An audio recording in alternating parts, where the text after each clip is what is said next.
नमस्कार, मी आशुतोष टिळक.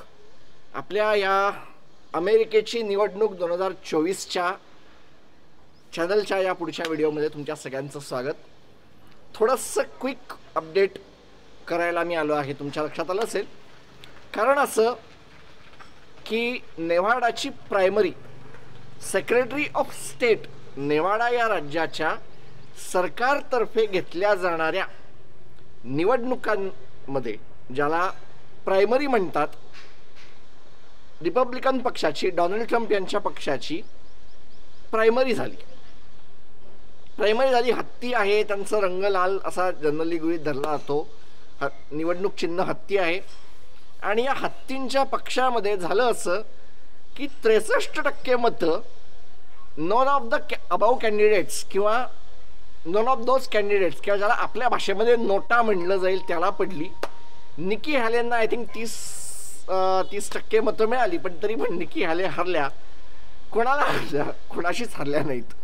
हेच खरी गंमत झालेली आहे. आणि अमेरिकेमध्ये हा एक थोडा इंटरेस्टिंग गोष्ट झाला आहे, इतिहास झाला आहे. चौथ्यांदा असं झालं आहे की नॉन ऑफ अबाव कॅन्डिडेट या पर्यायाला मत मिळालेलं आहे. सगळ्यात जास्तीची मतं यांना मिळाले, 2-3% साधारण मतं या पर्यायाला मिळतात. त्यांच्याकडे पण तसंच आहे, जवळपास आपल्यासारखा, म्हणजे नोटाशी तुम्ही त्याला कम्पेअर करू शकता. प्रायमरी. मग आता तिथे कॉकस का होतं आहे? जनरली अमेरिकेमध्ये प्रायमरी आणि कॉकस का घेतले जातात याचं एक साधं आहे की त्यांच्याकडे 2 मोठे पक्ष आहेत आणि हे 2 मोठे पक्ष नेमके कुठल्या उमेदवाराला त्यांचा राष्ट्रपती पदाचा उमेदवार म्हणून गृहीत धरतात किंवा त्यांच्याकडे ज्या काही निवडणुका असतात त्याच्यामध्ये नेमका मोठा कोण आहे, त्यांच्या पक्षातर्फे कोण उभा राहणार आहे, हे अमेरिकेच्या 50 राज्यांना ठरवण्याची संधी मिळावी म्हणून. Basic idea. जसं महाराष्ट्रामध्ये समजा असेल, महाराष्ट्रामध्ये बीजेपी आणि काँग्रेस असेल किंवा इंडिया ब्लॉक असेल आणि एनडी असेल, तर या सगळ्यांच्या असलेल्या लोकांना जाऊन जर विचारलं की तुमच्या साईडच्या लोकांतर्फे नेमका पंतप्रधान पदाचा उमेदवार कोण, कोणी हे सांगेल, कोणी राहुल गांधी सांगेल, हे सांगेल, ते सांगेल, ते सांगेल. या सगळ्यांचं एक जर मोठं काढलं तर ते होईल. पण मग ती काढलेली निवडणूक प्रणाली ही अधिकृत आहे असं कसं काय गृहीत धरायचं? अमेरिकेमध्ये काही राज्य जी असतात ती कॉकस करतात आणि काही राज्य प्रायमरीकडे जातात. कॉकस म्हणजे त्या पक्षाच्या, त्या राज्यातल्या नेतृत्वाने ठरवलं. समजा महाराष्ट्रामध्ये समजा कॉकस घ्यायचं ठरवलं, बीजेपी महाराष्ट्र कॉकस. कसं होईल? चंद्रशेखर बावनकुळे जिल्ह्यांना, तालुक्यांना पत्र पाठवतील की तुमच्याकडे असलेल्या कार्यकर्त्यांना बोलवा आणि आपल्यातर्फे पंतप्रधान पदाचे उमेदवार म्हणून कोण असावं असं साधारणतः येईल. मग नरेंद्र मोदी आहेत का, अमित शहा आहेत का, किंवा अजून संरक्षण मंत्री राजनाथ सिंग आहेत का, अर्थमंत्री निर्मला सीतारामन तुम्हाला पुढच्या पंतप्रधान म्हणून हवे आहेत का, किंवा अजून नितीन गडकरी हवे आहेत का, किंवा अजून कोण त्यांचे आहेत नेते, ते तुमचं मतं काय? या सगळ्यांच्या मतामध्ये ज्या व्यक्तीला सगळ्यात जास्त मतं मिळतील त्या व्यक्तीला त्या राज्यामध्ये डेलिगेट्स मिळतील. डेलिगेट्स म्हणजे काय की त्या राज्याच्या निवडणुकांच्या त्या मतांची एक किंमत ठरवली असते. नेवाडाची याची आय थिंक किंमत आहे 55 आहे किंवा काय माहीत नाही, पण हे सगळं त्या साईडला मिळेल, डोनाल्ड ट्रम्प यांना मिळेल. मग असं का झालं? म्हणजे इथे हा जो काय उलटफेर झाला, हे काय झालं? अंदाज असा आहे की 63% मतं जी आहेत ना ती लार्जली डोनाल्ड ट्रम्प यांच्यासाठीची आहेत. डोनाल्ड ट्रम्प या राज्याच्या प्रायमरीमध्ये नाही आहेत, पण ते कॉकसमध्ये आहेत. कॉकसमध्ये निकी हॅले नाही आहेत. आणि ज्या वेळेला आपण पक्षाच्या तर्फे ठरवायचा उमेदवार म्हणून म्हणवला जातो त्यावेळेला राज्य सरकारची किंवा त्या गव्हर्नमेंटच्या असलेल्या सिस्टीमने केलेली त्यांच्यावर बंधनकारक असेलच असं काही नाही आहे. त्यामुळे अनेक साऱ्या पहिल्यांदाच तिथे असं होतं आहे, कॉकस पण होतं आहे आणि प्रायमरी पण होते.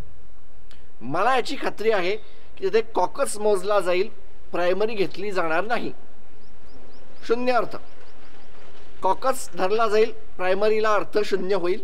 That's important. मग आता याच्या पुढे काय करायचं? फेब्रुवारी अर्धा झाला आहे म्हणायला थोडीफार जागा आहे.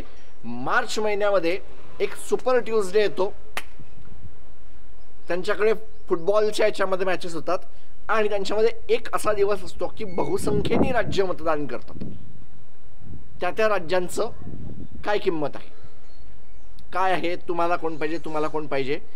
यावेळेला ते कोणाच्या साईडला झुकेल अनेकांचा असा अंदाज आहे. इनफॅक्ट बातम्या तर मी अशा पण ऐकतोय की निकी हॅलेनवर प्रेशर येतं आहे की तुम्ही त्यातून बाहेर व्हा, म्हणजे आम्हाला मतदान साठी आमचे पुढचे उमेदवार हे आत्ताच आहेत. म्हणजे जनरली असं म्हणलं जातं की मे किंवा जूनमध्ये ते अचीव करतात पक्षातर्फे याची ठप्पा.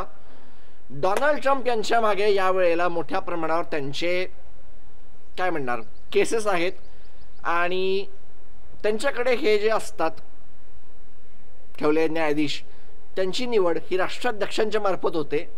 त्यामुळे अनेक वेळेला आपल्या पक्षाच्या विचारसरणीचा माणूस हा एक वरचा न्यायाधीश म्हणून ठरवला जातो. एकदा ठरवले की ते त्यांच्या मृत्यूपर्यंत किंवा त्यांना असं वाटेल की आता मी रिटायर होतो तोपर्यंत ते तिथे असतात. त्याच्यामुळे होतं असं की पार bill Clinton, George Bush senior वगैरे असलेल्या माणसांना पण सापडू शकतं मतं. That's the core part. आणि याच्यापेक्षा अधिक कोअर तर काय नाही आहे. नेवाडामध्ये झाली ही जी गंमत आहे की 63% मतं ही none of the above candidate, NOTA कॅन्डिडेटला आपल्या भाषेमध्ये गेलेली आहेत. आणि कॉकसमध्ये आता नेमकं कोण जिंकतं हे पुढच्या काही दिवसामध्ये कदाचित काही तासामध्ये आपल्याला मिळेल. पण तिथे डोनाल्ड ट्रम्प यांचा विजय जवळपास निश्चित मानला जातो आहे आणि पक्षातर्फे काढलं जाते. अजून त्या याच्यामधली एक मोठी बातमी अशी आहे की रिपब्लिकन नॅशनल कमिटी RNC त्याच्या ज्या अध्यक्ष म्हणजे त्यांच्या पक्षाच्या अध्यक्ष ज्या बाई आहेत, मॅकडॅनियल्स असं काहीतरी त्यांचं नाव आहे, त्या घरी जाण्याच्या तयारीत बसलेल्या आहेत. आणि काय म्हणजे हा एक शॉक आहे. 2016-17 पासून त्या होत्या तिथे. अजून एक त्यांचं मोठं रिलेशन असं म्हणता येईल की त्या एका माजी राष्ट्राध्यक्षांची राष्ट्राध्यक्षपदाच्या उमेदवारांची मुलगी असं म्हणता येईल. आणि डोनाल्ड ट्रम्प यांना काहीतरी झालं, त्यांनी म्हणे बोलण्यात एकदा काहीतरी सांगून टाकलं की तुमचं हे सरनेम शोभत नाही, म्हणून त्यांनी त्यांचं असलेलं स्वतःच्या वडिलांचं सरनेम काढून टाकलं.